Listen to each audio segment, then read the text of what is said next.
এখন ঈদের পরেই ঈদ পূরণের অনুষ্ঠান হোক এটা চাচ্ছিলাম। ঈদ পূরণের অনুষ্ঠানের সাথে সাথে আরো 3-4টে বিষয় যোগ হয়ে গেল। 2-3 দিন পরে কিন্তু বর্ষাকাল শুরু হবে, পয়লা আষাঢ়।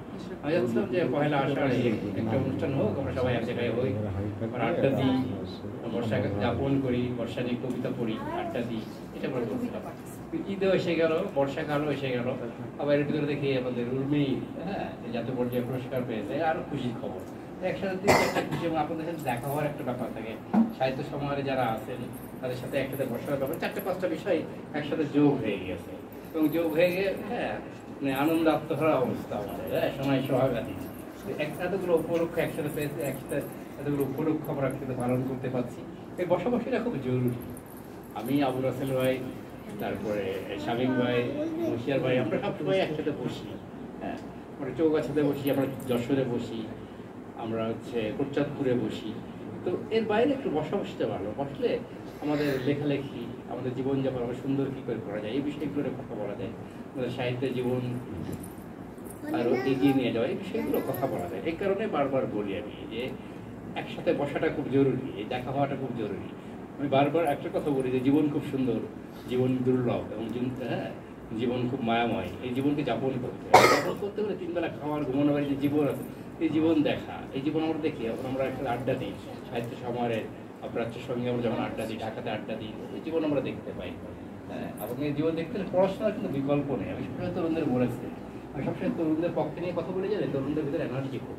আমাদের সিনিয়ররা যেটা পারেনি আমরা সেটা পারি, আমরা যেটা পারবো না আমাদের পরবর্তী প্রজন্ম সেটা পারবে, এটা আমাদের খুব খুশির খবর। হ্যাঁ, আর আপনারা তরুণ যারা আছেন তারা বড়দের কথা শুনলেন, কথা শুনলে জীবন বহুদেরই করবেন। আমি স্যার রয়েছে এখানে, রহমান স্যার রয়েছে, আমাদের ছাত্রছাত্রীরা যারা আমাদের কথা শুনেছে তারা জীবন অনেক দূরে গেলে, আর যারা বকা খেয়েছে তারা আরও বেশি আন্তর্জাতিক পর্যায়ে তারা পরিচিত। হ্যাঁ, কথা সবাই, আমি যে কোনো অনুষ্ঠানে গেলেই সবাই বলে স্যার আমরা আপনার মতো হতে চাই। খুলনার একটা অনুষ্ঠানে দিন 10 আগে গিয়েছিলাম, সে সবাই বলে স্যার আমরা আপনার মতো হতে চাই। হ্যাঁ, আপনার প্রিয় ছাত্রছাত্রীদের মতো হবে, আমার মতো কেন, আমার চাইতে আরও বড়ো হবেন আপনারা, আমার ছাত্রছাত্রীদের চাইতে আপনারা বড়ো হবেন। কথা শোনা লাগবে তো আপনাদের, কথা না শুনলে তো কী করে পারবেন আপনারা। এই খুলনার অনুষ্ঠানে লাস্টে একটা পর্ব একটা মানে বারবার দাঁড়াচ্ছিল, সেই মানুষ পরে আপনি কী করেন, তা বলো স্যার আমি জেলা শিক্ষা অফিসার, হ্যাঁ খুলনার বিভাগের শিক্ষা অফিসার আমি স্যার আমি আপনার মতো হতে চাই। আমি তো হেসে ফেলেছি, বলুন এই পথ এত স্লো আইটেম, এটা লেখালেখি করা খুব স্লো আইটেম।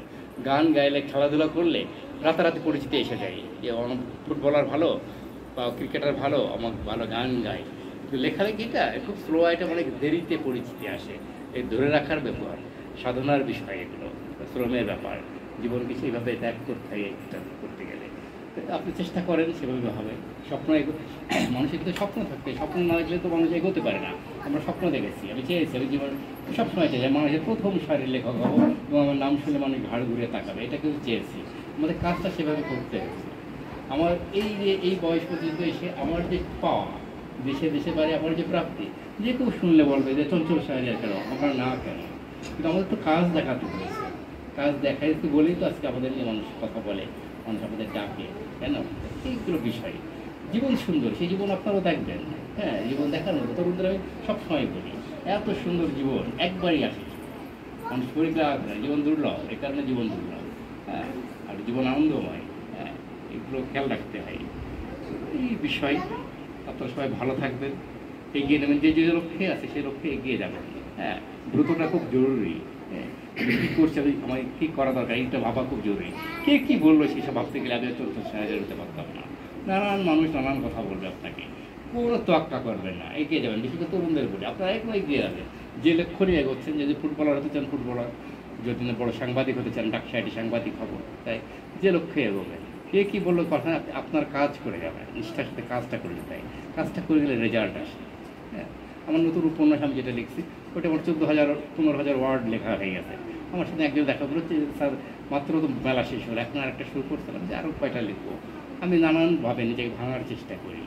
আমি আগে যে লেখা লিখছি লেখাটিকে অতিক্রম করার চেষ্টা করি। আমি খুব মিষ্টি মিষ্টি প্রেমের কবিতা লিখি, মিষ্টি মিষ্টি প্রেমের উপন্যাস লিখি, গল্প লিখি, কিন্তু সেটাকে আমি অতিক্রম করার চেষ্টা করি। এই যে দল বেঁধে মেয়েরা হেঁটে যায়, হ্যাঁ, কথায় কথায় হেসে গড়িয়ে পড়ে, এই দৃশ্য আমার ভীষণ ভালো লাগে। এই দৃশ্যকে আমি সম্প্রসারিত করি, আপনাকে সম্প্রসারিত করি, করে আরও দূর নিয়ে চলে যাই। হ্যাঁ, আর এই কথা শোনার ব্যাপারটা বলি, এই যে মুশিয়ার ভাই আছে আমার সাথে থাকে অনেকটা, খুব সে আমার সঙ্গটা খুব আশা করে, আমি তাকে সঙ্গ, তার কিন্তু লেখালেখিতে ডেভেলপড হচ্ছে, সে আমার কথা শুনে বলে।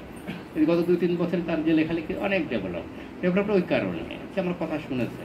হ্যাঁ, সে তো মনে করতো, সবাই তো মনে করে আমি যে লেখাটা লিখলাম এইটাই বুঝি সেরা লেখা, কিন্তু আর 5 জনের লেখা পড়লে তখন বোঝা যায় না আমি যেটা পেয়েছি সেটা না। অনেকেই ভালো ভালো লেখা লেখে, তাদের লেখা পড়তে হবে তো। হ্যাঁ, এখন আমি এই ফেসবুক এই প্রযুক্তিকে তবে অস্বীকার করছি না, অবশ্যই আপনারা ফেসবুক দেখবেন, অবশ্যই ইউটিউবে আপনারা গান শুনবেন, নাটক দেখবেন, সব ঠিক আছে, কিন্তু বই পড়তে হবে তো। বই না পড়লে তো আপনি জানবেন কী করে, আর 5 জন ভালো লিখছে আপনি কী করে বুঝবেন, আপনি বলেন। এইগুলো একটা বিষয় থেকে যায় আর কি। যারা লেখালেখি করতে চান, যারা জীবন করতে চান, পড়াশোনার বিকল্প নেই। কিন্তু আমাদের আপনি আছে, স্যার আছে, মানে ভীষণ মানে পড়াশোনা করা মানুষ, গান প্রিয় মানুষ, যে পড়াশোনা করে এগুলো তো ওনার, আমি একটা অনুষ্ঠান ওনাকে পেয়েছিলাম, উনি যখন সে সমাপ্তি, রবীন্দ্রনাথের সমাপ্তি গল্প নিয়ে কথা বলছিল, হ্যাঁ, তখন ভীষণ অবাক। আর অন্যান্য শরৎচন্দ্রের কথা যখন বলছিলেন আমি খুবই অবাক করছিলাম। না পড়লে, না জানলে তো হবে না, জীবন এগুলো যাবে না। ঢাকাতে বড় বড় জায়গায়, যেসব জায়গাতে আমি যাই, সেখানে যেসব ছাত্রছাত্রীরা তারা যে কথাবার্তা বলে আমাকে, আপনারা ওই ফেস করতে হলে আপনাদের করতে হবে। আমি সমানে ফেস করতে পারি সমস্যা, কী কারণে ফেস করতে পারি, আমি পড়ি বলে। ওই ঢাকা ইউনিভার্সিটিতে ধরেন মুখে অনেকবারই নিয়ে গেছে, ওখানে আমি একক বক্তৃতা আমার নিয়ে গেছে, মানে কবিতা পাঠের আসরের জন্য নিয়ে গেছে। অনুষ্ঠান শেষে তারপর একবার আমাকে করছিল, জিজ্ঞেস করছিল একটা মেয়ে, ফোন করে, স্যার কেমন আছে, কোথায় আছে, আমি ঢাকাতে আছি। তো বললো, স্যার আপনি কী বই পড়ছেন? আমি বললাম, মাগো তারাশঙ্করের কবি উপন্যাসটা আমার ভীষণ প্রিয়, আমি সেই বইটা পড়ছি। তো বললো, স্যার আমি কথা জিজ্ঞেস করবো, যে বলেন। তো স্যার, কবি ছাড়া তারাশঙ্করে আপনার কোন উপন্যাস পড়েছেন? তখন সাথে সাথে বললাম, আমি সপ্তপদী পড়েছি, আমি হাসুলি বাকি রীতি কথা পড়েছি। আমি যদি এটা বলতে না পারতাম, এই জুনিয়র মেয়েটার কাছে আমার কী অবস্থা হয়।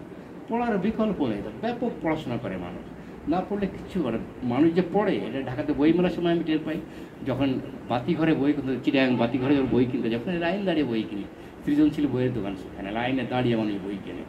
আমি ওখানে 1 সপ্তাহ ভিতরে 3 দিন, লাস্টে যে গেলাম 1 সপ্তাহের মধ্যে 3 দিন আমি ওখানে বই কিনে, 3 দিন আমাকে লাইনে দাঁড়িয়ে টাকা শোধ করতে হবে। ওখানে কিন্তু গাইড বই দিতে তাই না, হচ্ছে সৃজনশীল বই দিতে হয়, গল্প, উপন্যাস, কবিতা। জীবন গড়তে হলে পড়ার বিকল্প নেই, আপনার পড়াশোনা করবেন আর বড়দের কথা শুনবেন, বড়দের কথা শোনার দরকার আছে।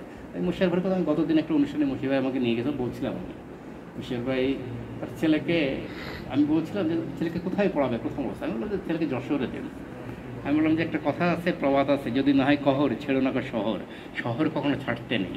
আমি গ্রামকে ছোট করছি তা না, আমার ছেলে গ্রামেরই, কিন্তু শহরে পড়ুক, যদি না হয় অভাবনা না থাকে, শহর কখনো ছাড়তে নেই। শামীম ভাই যখন যশোর ছেড়ে চৌগাছা গেলাম, আচ্ছা বকা দিলাম, তারপরে সে কারণ দেখালো, স্যার এই কারণে আমি যশোর ছেড়ে চৌগাছা যেতাম, তখন ঠিক আছে, তবে শহর ছাড়তে নেই, ওখানে অনেক কিছু শেখার থাকে।